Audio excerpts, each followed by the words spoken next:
Hey, folks. I'm going to give things a couple minutes for people to get joined. We'll get started here in a sec.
All right, I'm going to go ahead and get started. There's one person who dropped something on the agenda who is not on yet and may not be. I'm not sure since it's late their time. So we will kick things off.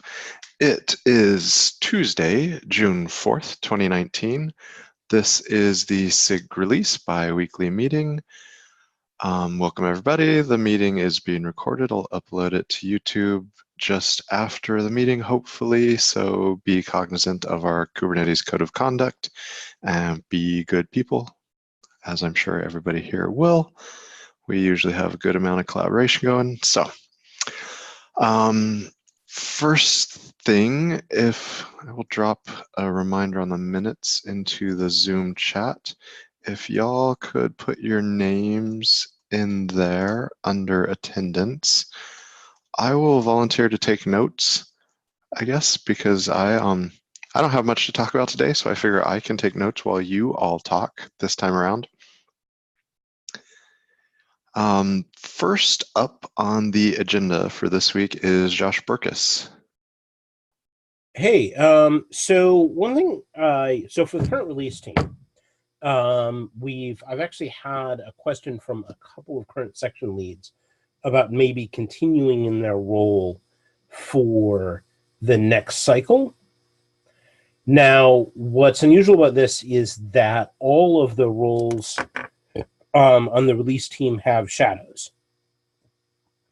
And this isn't a situation, at least as far as I know, where none of the shadows are available or suitable.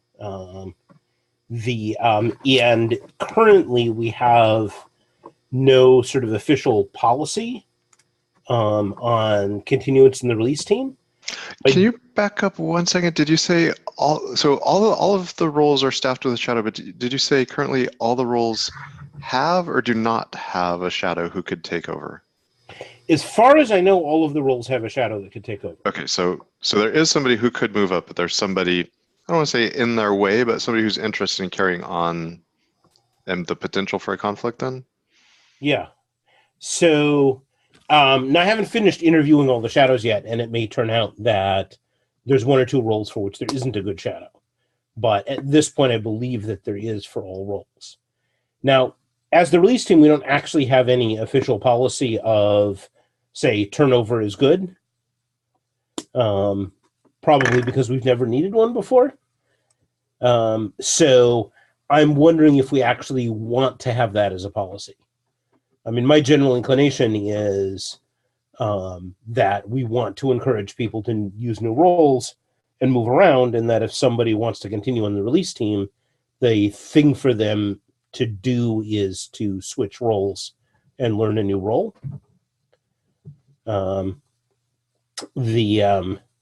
But I wanted to see what others thought about that because I can't set policy by myself. Any thoughts, folks? We've got a few leads and participants from release teams on today.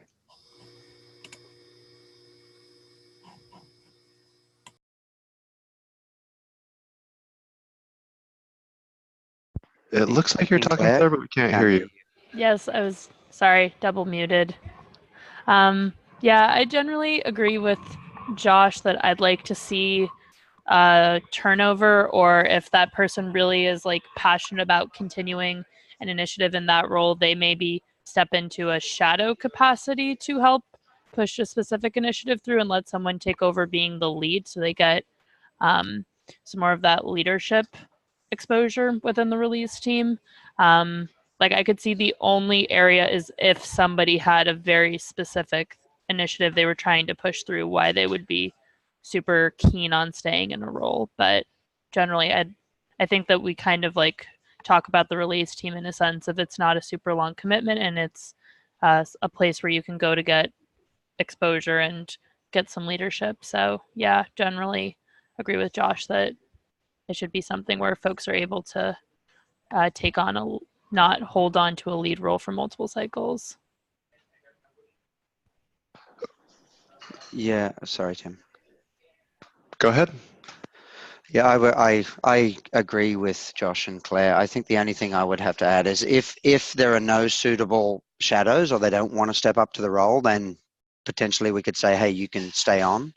But I think the net effect is if you have shadows who want to step up, you're priming them for burnout by not letting them step up. So either we somehow state that clearly, like, hey, you're not guaranteed to be a lead. And there could be a way that you could say, hey, I don't feel like as a lead that the shadows are capable. But I think leads could serve. I think the best thing is just to say either if there's no shadows willing to do it, then a lead could continue on, but otherwise leads should try other roles. Or we could, I think there's another thing down there, they could be emeritus advisors if we wanted to do something with that too, where they can help.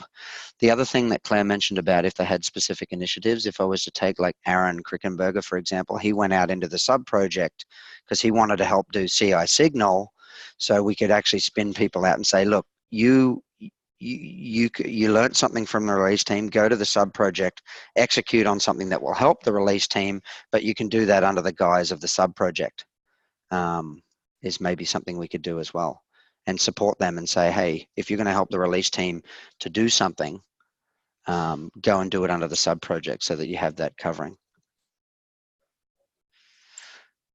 Dim's also suggested 2 terms, so fixed terming. You could say that you could only serve in a lead role for a max of 2 terms. I think that could be okay as well.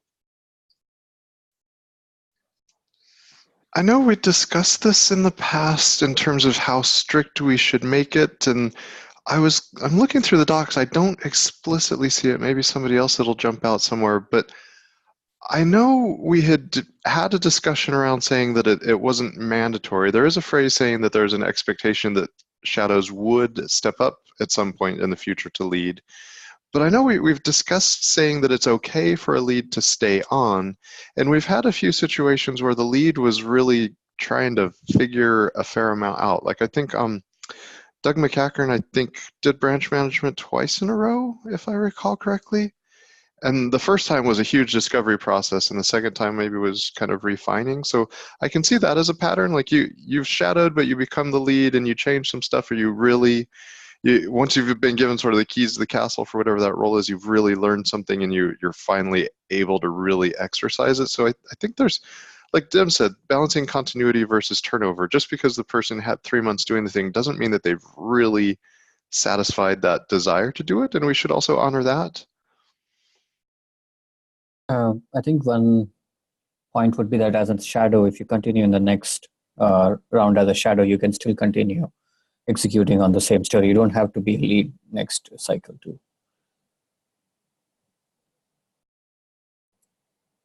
So I do agree that maybe a policy of shifting shadows and graduating shadows to leads, and leads being only leads for one cycle or one consecutive cycle, is a good way to introduce new ideas and ability for everybody to execute.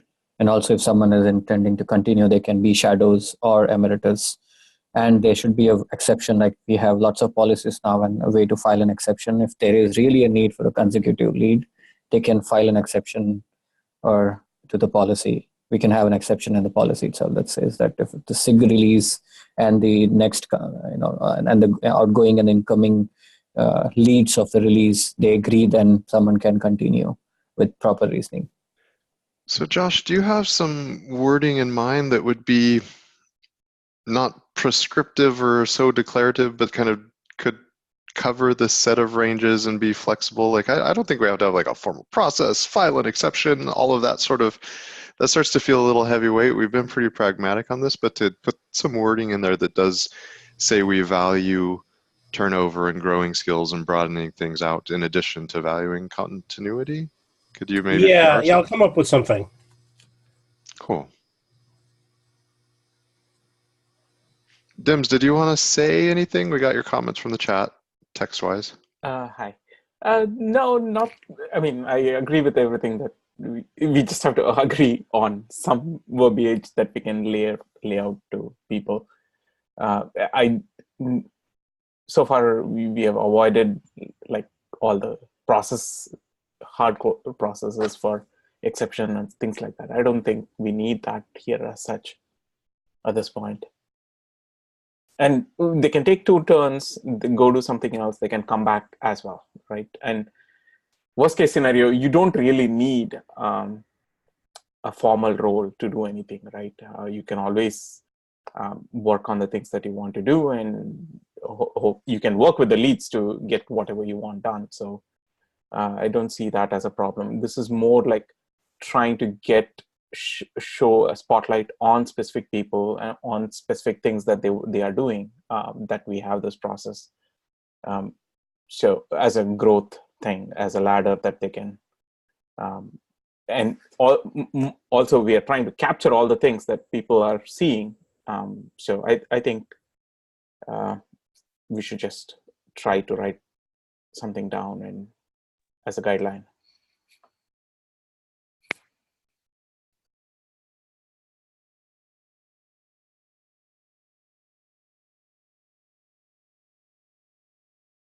Okay, well, I will draft something and look for it as a PR. Okay. So 116 release team, Claire, you are on the agenda to talk about that next. Yeah, just a note that I've started the repo for assembling the 116 release team, and that I've nominated Lockie and he has accepted to be the 116 release lead. So hopefully we'll start seeing all the different folks who are going to be helping lead 116 getting put up there. And Lockie, anything you want to say there? No, I have a call scheduled with Claire to do some continuity and handover later this week. So you should start to see some activity on the repo as we start to get things spun up for 116. Let me know if I'm missing anything or you have any expectations of me that I need to meet. Hopefully it's all in the docs. Yes. Fantastic, but happy to be guided if I miss anything. But do try to talk to all the old leads as such. There is so much to learn from. Knowledge, yes. And we definitely try to always be present for you. Takes a village to raise a Kubernetes.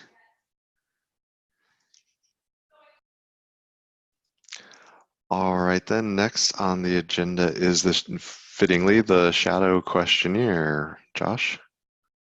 Yeah, so I just wanted to bring that to people's attention because I've got the issue up for should we make any changes to it. Otherwise, as soon as Lockie gives me the go-ahead, we're going to put that up so that people can apply to be shadows for the new cycle. Let's see, wait a minute. I think there was something else I wanted to say about this.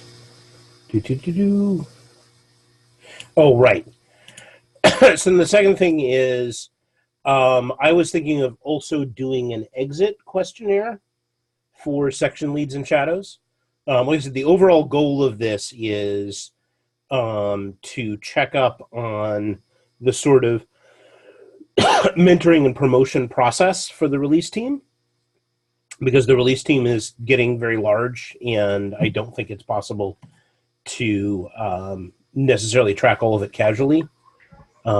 So if look for issues in SIG release pretty soon with a list of exit questions for discussion. Although I suppose in this meeting, if somebody thinks we shouldn't do exit questionnaires at all, then this would be the time to discuss that. Otherwise, we can just hash out what the questionnaires actually say. I really like that because our goal is to grow people, right? And we can say, yeah, what Jeffrey said in the chat, it's a feedback loop. We don't know if we're doing it right if we're not checking. And we also, like, if we're failing at that and we have this push for turnover, then our shadow feels compelled to do this thing that they don't feel they're ready for, but they haven't had a chance maybe to feel comfortable saying, hey, I need more. So yeah, I definitely think that would be smart for us to formalize.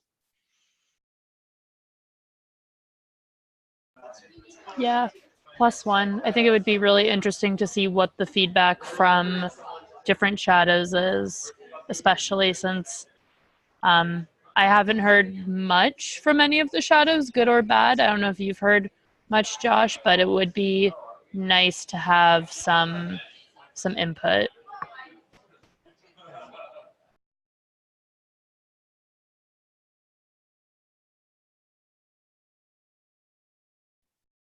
So next on the agenda would be the Emeritus Advisor. Josh, I feel like you've got a fair amount that you've talked about wanting to accomplish with this role, and this feedback loop kind of dovetails into that. I sense that you have more you want to do here and that you've just kind of started into it, but Yeah. Are you planning to continue? Yeah, I'm thinking that we need to do this for at least one more cycle. I'm happy to do it for one more cycle. But if somebody is interested in taking it over, what I'm really interested in is that it gets done, right? Is that we have one more cycle of checking up on the shadows and everything else. And then beyond that, we can discuss whether this needs to be sort of a permanent release team role or not. But I think we need to do it at least for 1.16. And I can definitely do that, and I can also turn it over to somebody else if somebody else is interested in jumping on this. I'm happy to have you continue it. I feel like it's one of your passions and something you do really well. So.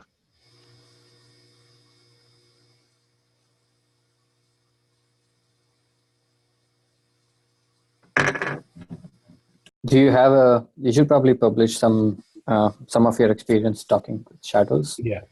Well, at this point, since we're going to do it for 2 cycles, I think I need to write a role handbook, just in case this becomes a thing. Also, as a lead, ex-lead or future ex-lead, it would be interesting to see what was your experience with the shadows and what feedback you received. Mm-hmm. Yep.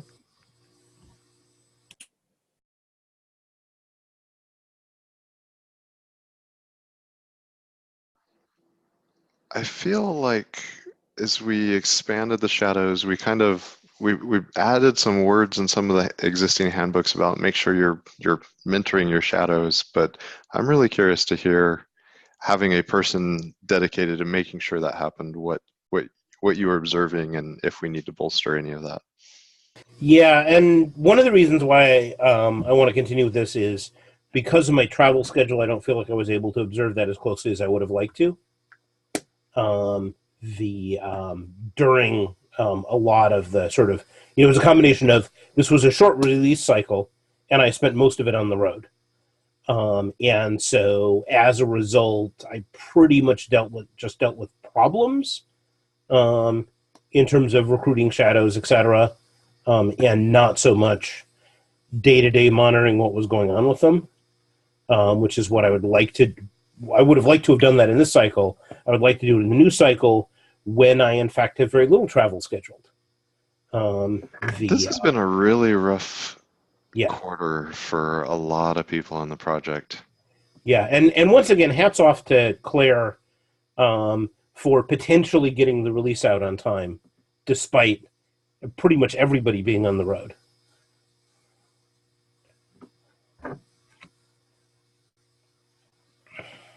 Word to that.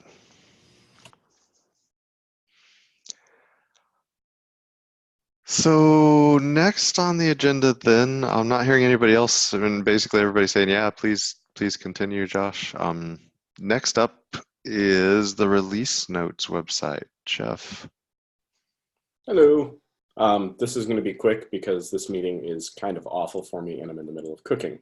The release notes website is live in that we now have a domain name. It's relnotes.cates.io. You can go to that right now and you will see an old draft of 114. Really, I wanted to get the DNS and the Netlify integration going sooner because I wasn't sure how long that would take, and it happened to get done a lot faster. So by end of week, we should have a draft of the 115 notes in there. We should be able to link to it directly. Let me look at my notes, sorry. One question that I was curious about is whether we wanted to rip off the Band-Aid and remove all the basic changelog entries from the 115 markdown, or if we wanted to punt that to 116 and then have kind of a split brain. We have the markdown, but we also have the website. I personally have an opinion, but I would prefer to get more of a consensus than me just arbitrarily deciding. And the cats are fighting. Awesome. But once it's all finalized, fitting.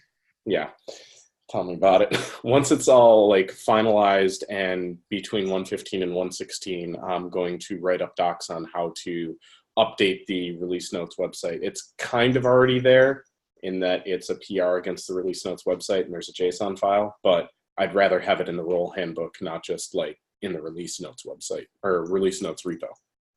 So that is me. I would love to hear discussion.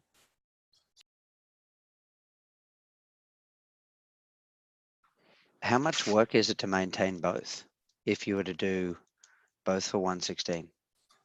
You mean for 115 or 115 and 116? For 115 and 116. It's minimal. So the difference really is the release notes tool. You've put a flag that has a generate JSON versus Markdown. The difference is when we go through the whole draft phase where people can go through and change the verbiage and stuff, we'd have to then take that from the Google Doc that we copy paste and work out of and then update the JSON with that. So it's not that much. It's just somewhat tedious until we go to a single one. I'd be happy to do it, is what I'm getting at.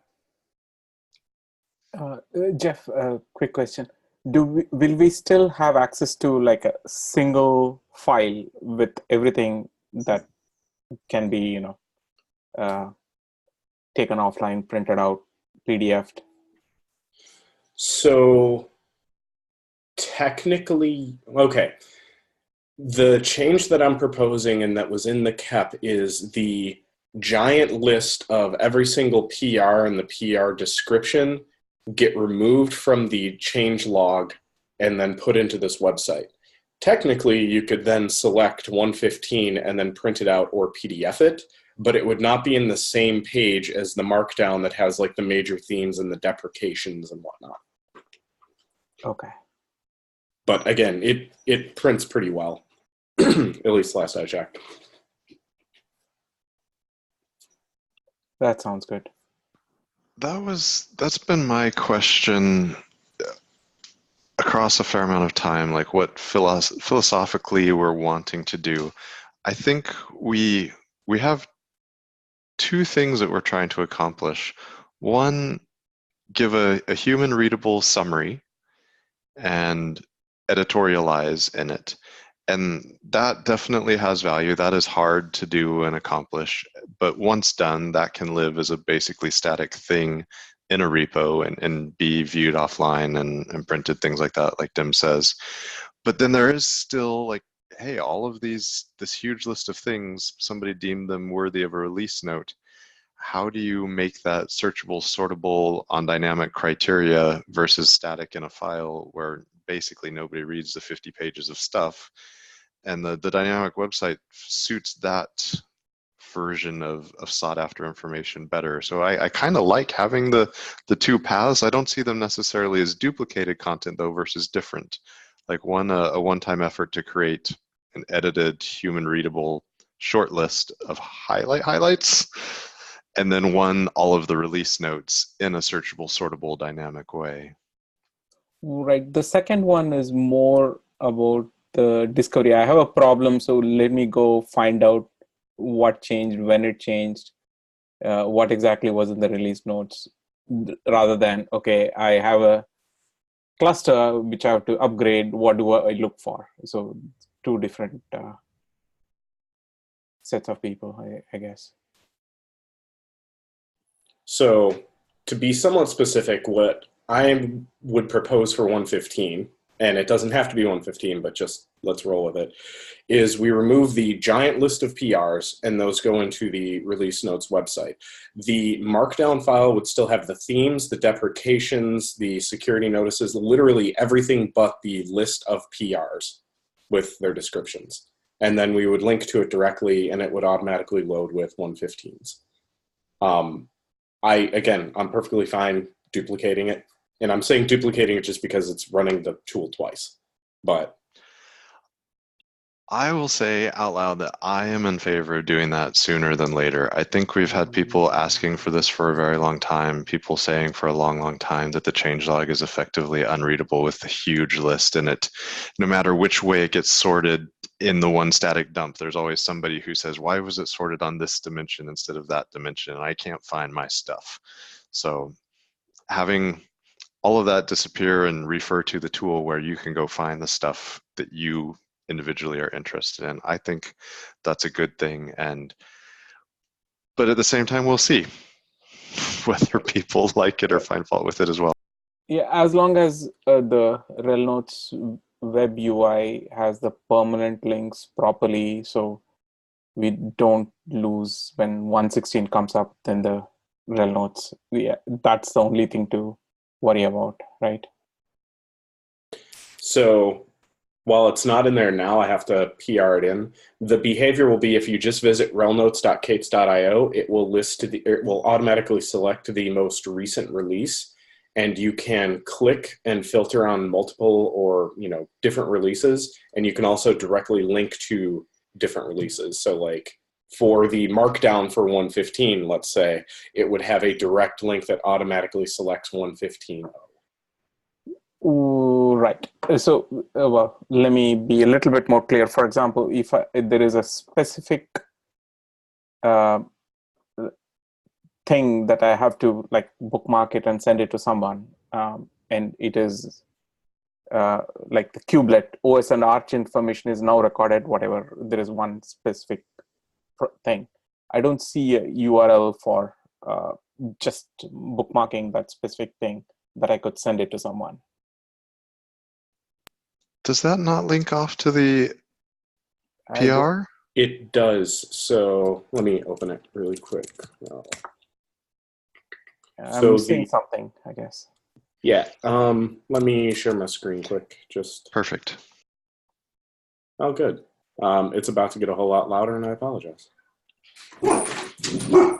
So everyone can see that, right? Yeah.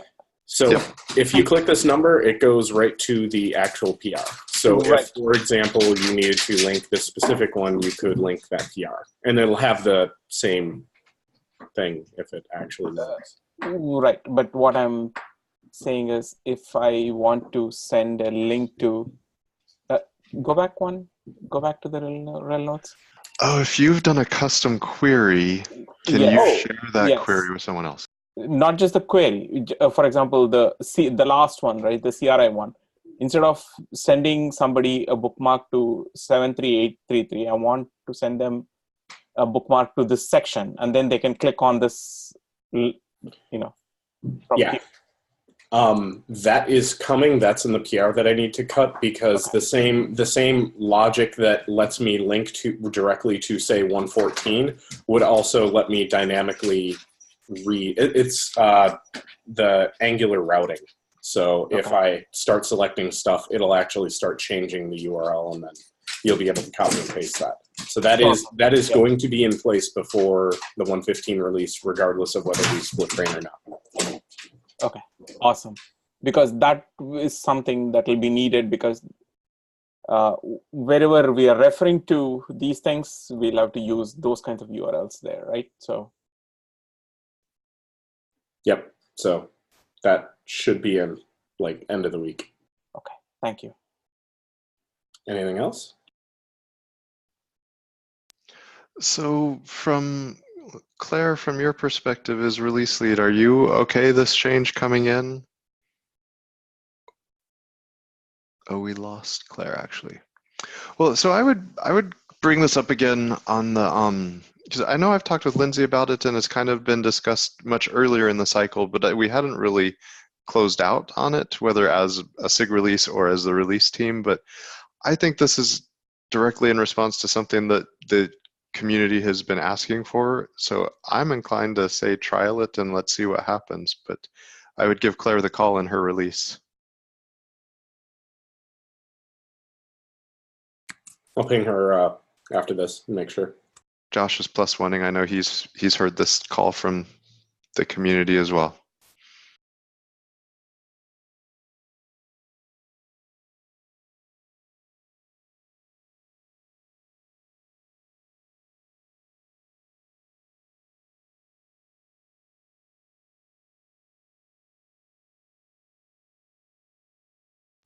All right. Thanks, Jeff. Next on the list is publishing version requirements. You can tell it's about a month before release because we always come around to some of these big picture things that have been stuck for a long time on what should we do. So, Yassine. Yeah, I wanted to bring up this item with you.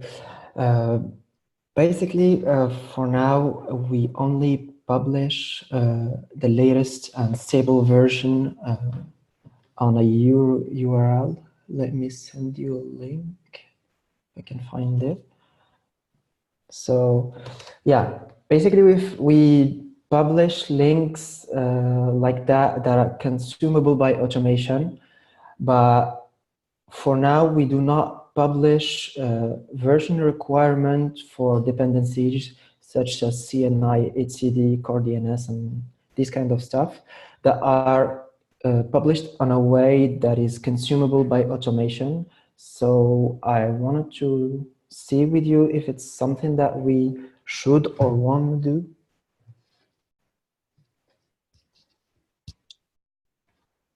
So that goes back to the question in release notes where we constantly struggle to update the version numbers of the different components that we use every time. I think we need to figure out a way to automate that first, and then that will help publish it, make the publishing easier. Gathering of the information is the first problem. We don't have a reliable way to gather that information. We typically end up scrambling, trying to figure out, okay, which version of Core DNS, which version of HCD, what have you. Do we have a way today to distinguish between a bump of version and just a PR that changes some behavior and adds a release note?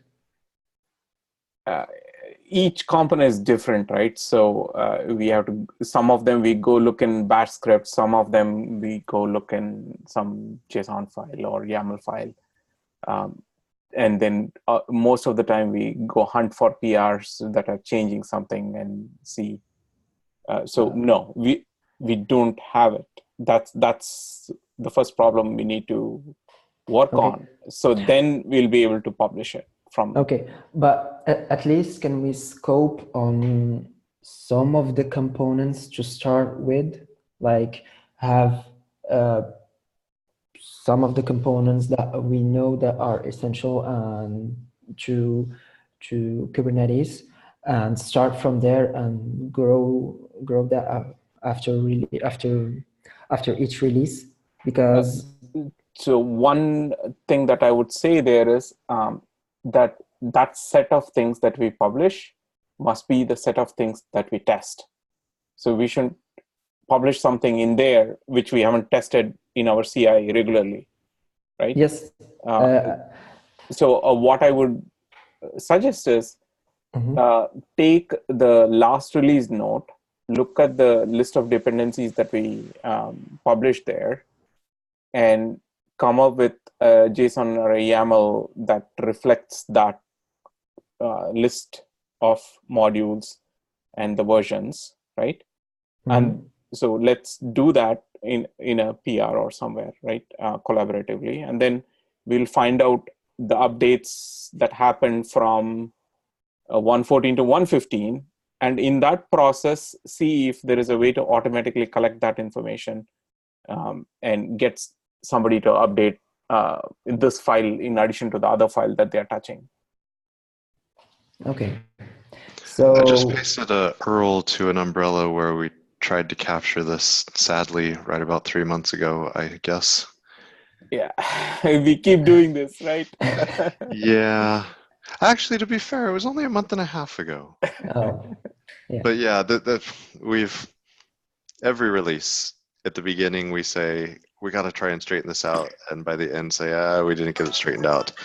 I know one of the folks on my team was hoping to spend some time putting together a straw man kind of a draft sample PR.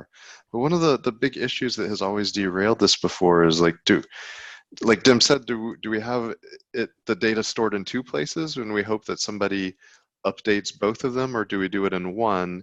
And if we do it in one, that starts to require repos to pull in some other repo in which this main piece of YAML or JSON is stored, so that their test can consume that. And it's kind of a chicken and egg thing. Nobody wants an extra dependency, but we're trying to capture the dependencies.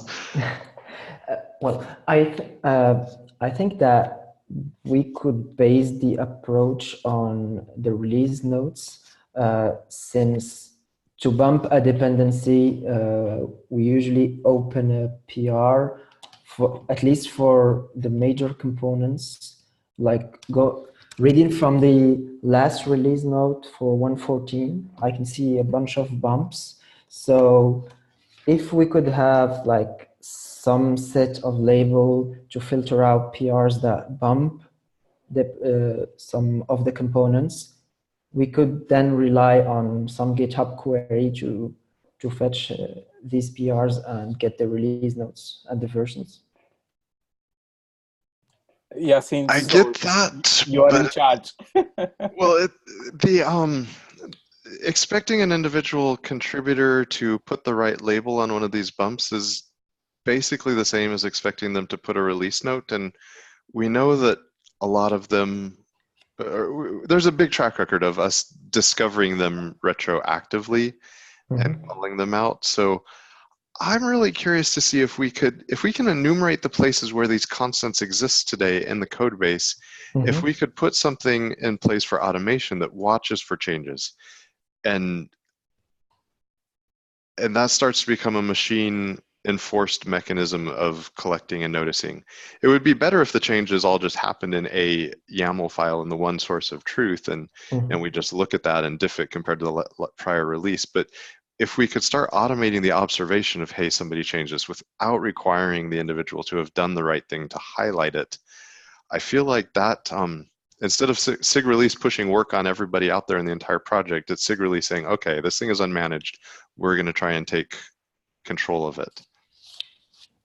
Okay, so one additional thing here, Yasin, which is one way of doing what Tim is saying right now is, say if we have a verify component version script, right, which goes and pulls version information from the same files that we manually look, and maybe it uses regex or parsing of some sort to pull the information out and populates the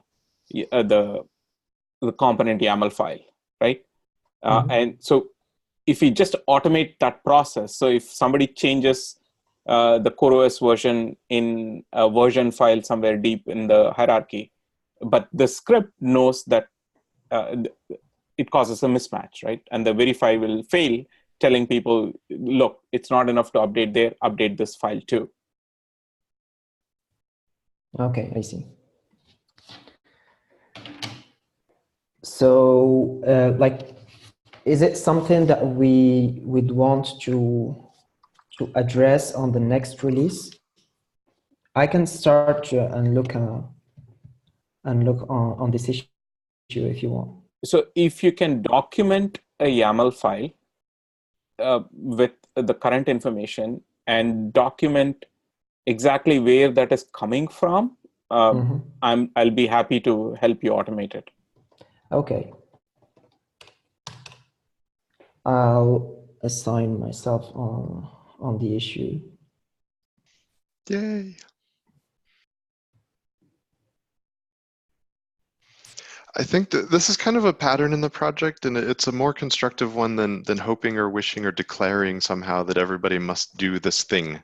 If we can articulate it in code, we can have a script that can notice the mismatch and fail a test so that somebody gets the feedback that they didn't do the thing and start to build out the knowledge from there.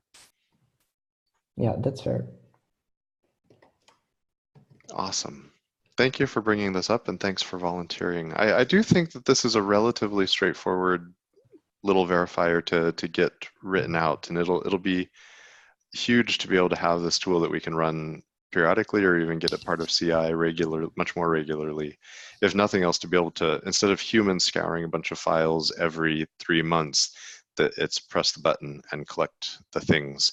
And also we publish it as a draft, and people say, well, that's not right. And this is already what we have with the release notes. We manually, laboriously build up the list and share it, and people are like, no, that's not right. We've changed this to that. And then we start to notice there's multiple places where the this is defined as this and that. So the more we build this up a little bit, I think we're going to make a lot of positive cleanups across the code base.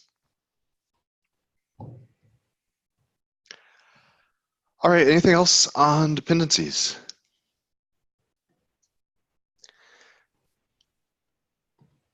Okay, next on the list is from Nico, triage workflow improvements. I know this is a horrible time, and it's a bad time for you, Yessi, and also I recognize that, and thank you for joining.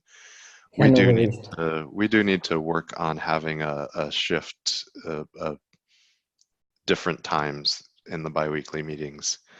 So Nico's just left a note to let us know, I think, that the triage workflow improvements are moving along. There's an issue and a pull request out there, so folks take a look at them, please, and comment if you have thoughts on them. And then one last thing from me. So I just discovered this today. There's a relatively small number of people in the Kubernetes project who have write access to different repos across the different SIGs.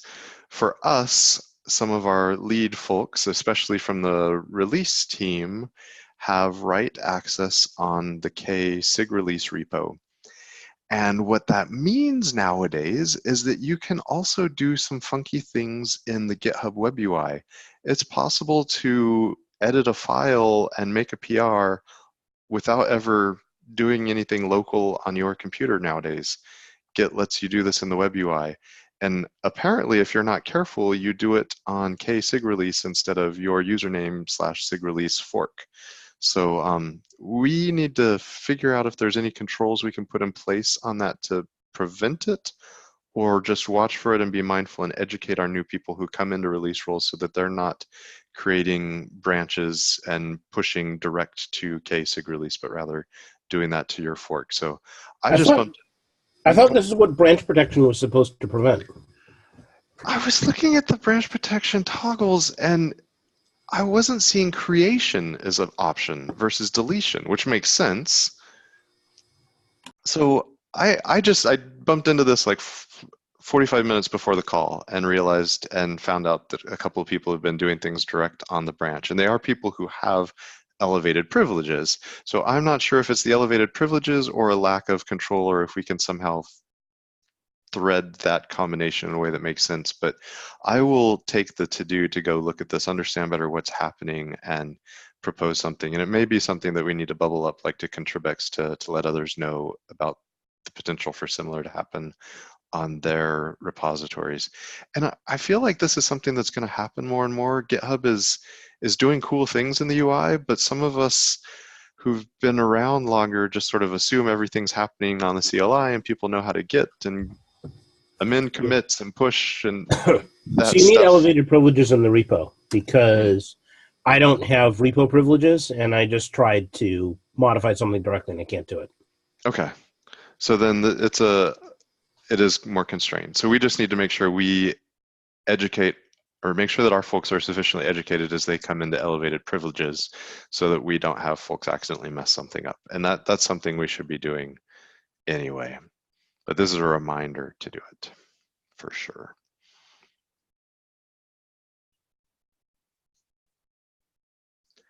So that was what was on the agenda. Anybody else have things that they would like to bring up today?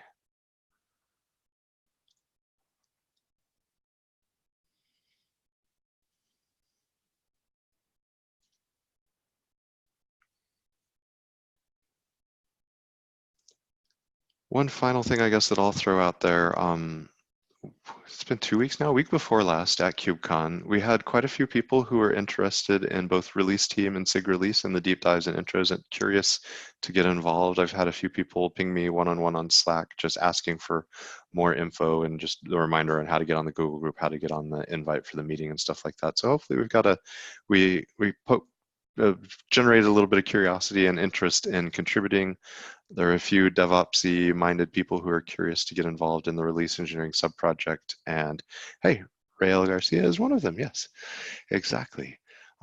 Mentioning that in the chat. There's a couple other people who've pinged me and I didn't see today, but yeah, we last week getting back from travel after a couple of weeks of conference travel in a row, I was super swamped on the day job, immediate requirements. So I haven't gotten back to working on the backlog and set of actions that I want to see getting done. But my hope is now I don't, like Josh said, I don't have any real travel plans for work or conferences for quite a while, and can hopefully go to a little more heads down on some of this stuff, and we can get these sub projects, both the release one and the release engineering, but also licensing were two that we're looking to get a little more activation on in the coming weeks and months through the 116 cycle. So watch this space.